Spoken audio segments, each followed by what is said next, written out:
لئلا یعلم اہل الکتاب اللہ یقدرون علی شیء من فضل اللہ، اس لیے تاکہ نہ جانے اہل کتاب کہ وہ کسی شے پر قادر نہیں اللہ کے فضل میں سے، اللہ تعالیٰ کے فضل میں سے ان کے لیے کچھ نہیں ہے۔ کرنا کیا پڑے گا؟ ایمان لاؤ، رسول پر ایمان لاؤ، تقوی اختیار کرو، رسول کی تصدیق کرو،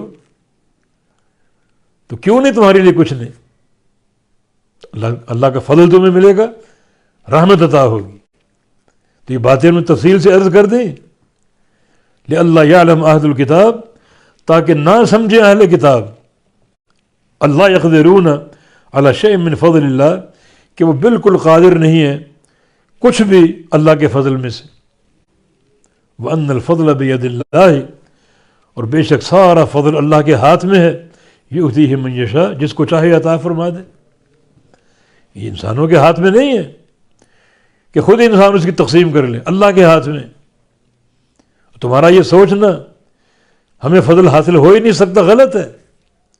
ضابطہ موجود ہے اللہ کی اطاعت کا، رسول کی تصدیق کا، اور تقوی کی زندگی اختیار کرنے کا، تو اللہ تعالیٰ تمہیں اپنی رحمت سے دوہرا اجر دے گا، اپنا فضل عطا فرمائے گا۔